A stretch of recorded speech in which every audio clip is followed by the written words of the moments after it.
Alright, let's get straight into it. Let's build some lineups together for UFC Singapore. We're going to do a couple different kinds of lineups too, actually. We'll do cash games and GPPs. Just throw a couple things out there. See what you like, see what you don't. You can take my advice, you can ignore it, you can do exactly the opposite of what I do. It's all up to you. There's lots of underdogs that I think are viable on the slate. And yeah, let's start it. So we'll start with building our cash games. I think for this, you need to have both sides of the main event. This applies to most lower weight class.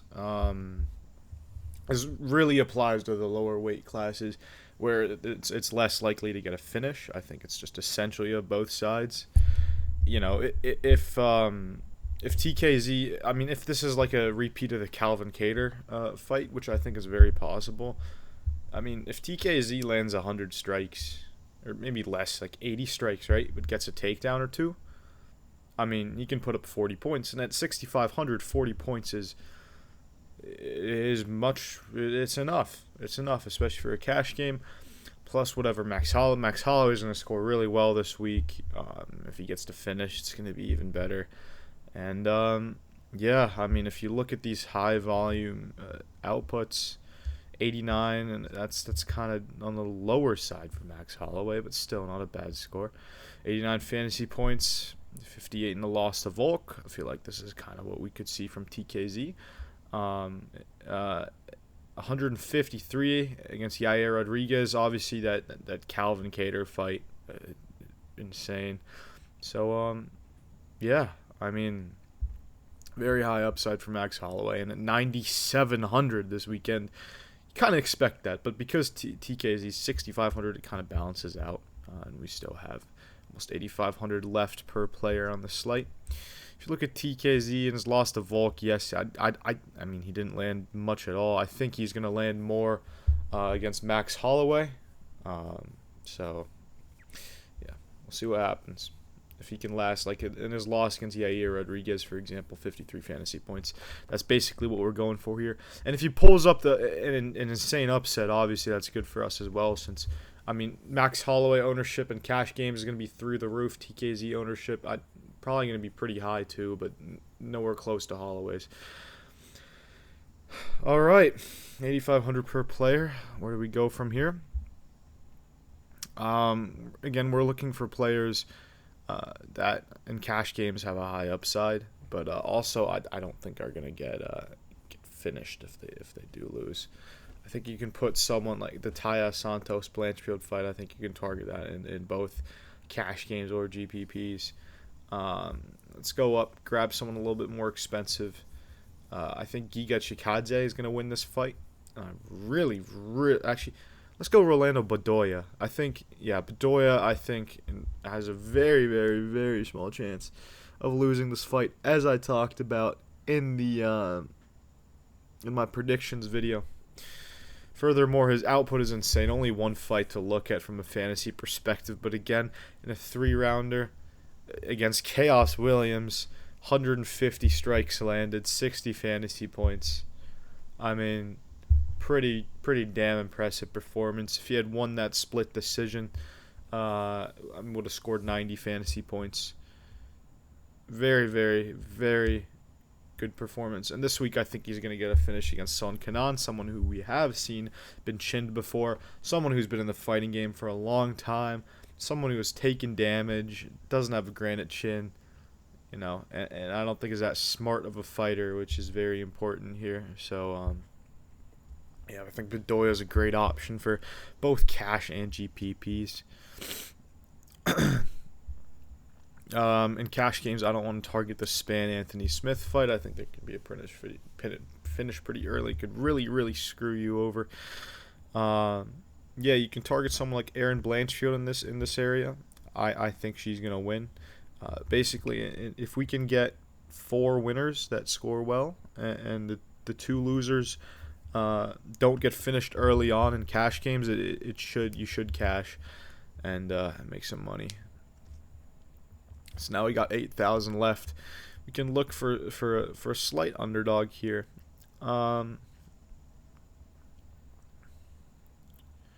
Yeah, I think you can drop down to someone like Kazama. I know in the predictions I said Garrett Armfield would win, but again, I don't think Garrett Armfield is going to finish this fight, and Kazama has a decent chance at victory here. Yeah, and then you can go up here to someone like Kinoshita. In cash games, it's not necessarily to leave a ton of salary on the table. So now we have Max Holloway and TKZ, Bedoya, Blanchfield, Kazama, and Kinoshita. Okay, that might have been racist. But yeah, if you don't like that, say you don't like Blanchfield, you don't think Blanchfield is gonna win, you can come off Blanchfield. In this case, I would also come off Kazama. You can put someone like Sungwoo Choi in, 7,400 to work. Aarons, again, I don't think is a great fighter, but he's a chance of winning. Something like that. I don't mind this for a cash game. Yeah, so now you have 4 people I really think are going to win. Holloway, Bedoya, Choi, Kinoshita. Again, and you can switch this up to however you like. You're most confident. I would not target fights such as the Ryan Spann fight, the Mikhail Oleksiejczuk fight, because those are very vulnerable. We don't know what's going to happen. We know the winner is going to be very high scoring, right? But the loser is probably not going to score much. So these are things I would really target in the in prize pools, or if you're playing like a 5-man top 2 win, or if you're playing a large tournament field type contest. And definite those fights you need to have both of them in your lineup at some point. But for cash games, rolling with something like this, I would not mind. Okay, so let's clear this. Let's restart. And this is where it gets pretty interesting for the tournaments, because I can see, because of how many wide lines there are this weekend, how unbalanced it is, I can seriously see, you can call me crazy for this, I can see a winning lineup that stacks the main event fight. I can see a winning lineup with Holloway and TKZ in it. I think it's possible. If there's not many underdogs that come through, I think this is very, very, very possible. Okay? I think it can happen. So building off this, I really like Bresky as an underdog. I love Parker Porter as an underdog too. Now we can have anyone in the world we want. Okay? And this is very different. I don't think people are going to play this many underdogs, because you have 3 underdogs already, and 2 of them extremely heavy. You can go straight up to Rinya Nakamura, who really should finish Garcia pretty quickly, and then throw in Rolando Bedoya. This is something I might play this weekend. I like it. I really do like it. That Parker Porter Tafa fight should be a 50-50 fight. I don't know why Porter is so much cheaper. Bresky, I mean, I don't understand why he's a huge underdog. He's like a plus with 200 dog. I don't understand. Cortez Acosta really is not good at all. How many fights has Bresky? He's fought Martin Boudet. This is okay. I want to make this very, very clear.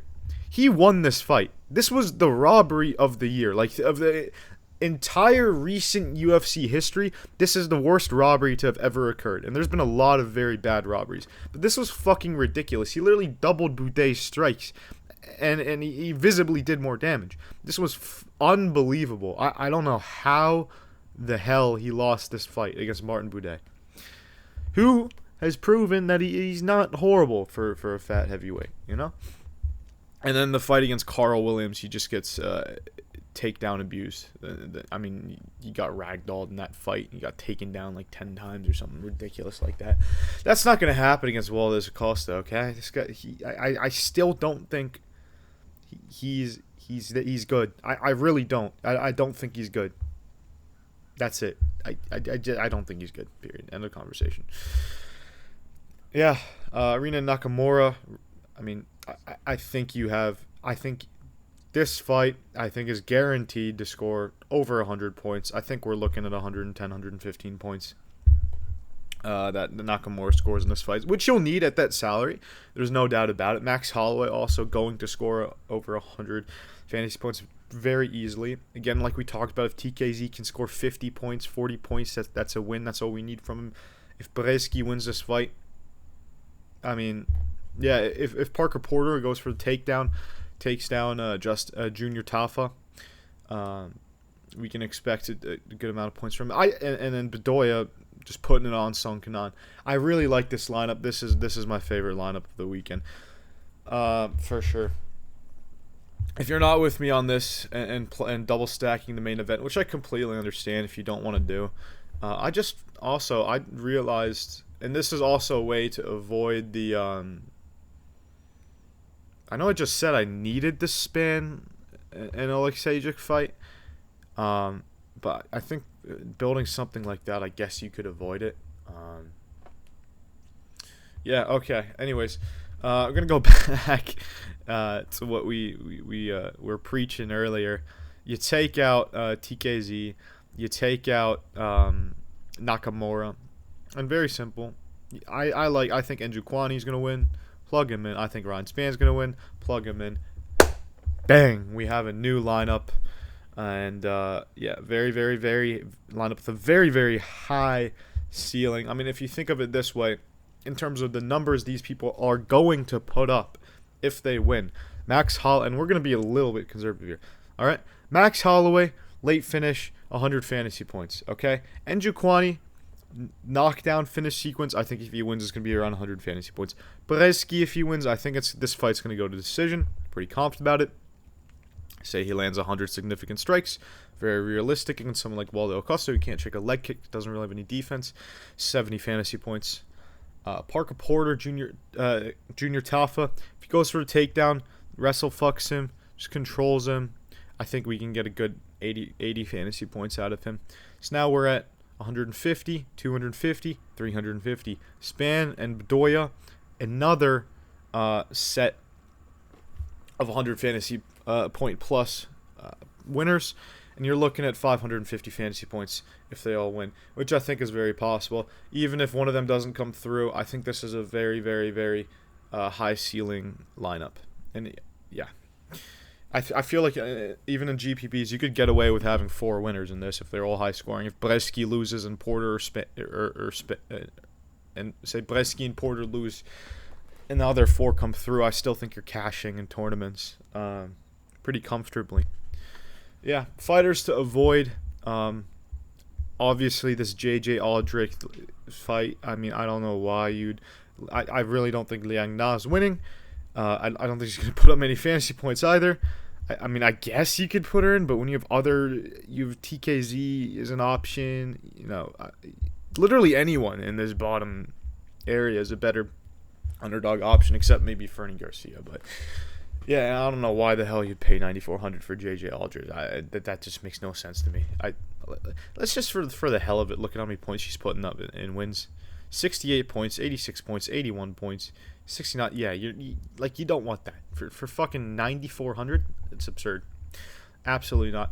Giga Shikadze is someone you can definitely get into your lineups. I like a lot this weekend. If he doesn't get the finish though, not a great ceiling if he doesn't get the finish. As you can see here, 70 points, 51 points, 68 points. Yeah, and Caceres is relatively durable, so I'm not sure about that. Junior Tafa, I mean, if he wins, it's a knockout. But again, there's just so many holes in this game. There's so many ways for him to lose, and I don't know. I really don't know. Sungwoo Choi is someone I don't mind either against Aarons, who, like in my other predictions video, I said I don't think there's much danger that will be posed to him.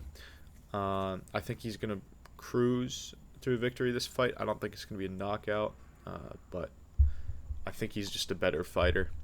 And again, this Trezano barn burner, I mean, if he puts on a fight like that, that's something you got to target. And you got to remember, these guys are fighting in front of their home crowd, so I could see there being a lot of finishes this weekend. Blanchfield, as I said, ridiculously high ceiling here. In a grappler versus striker matchup, not only do we normally go with a grappler just in terms of picking who's going to win, but the upside for them is just so high. I mean, I understand the level of competition is not exactly amazing, but averaging 112 fantasy points per competition, 98, 124, 95, 115, 126. Is she going to ragdoll Talia Santos?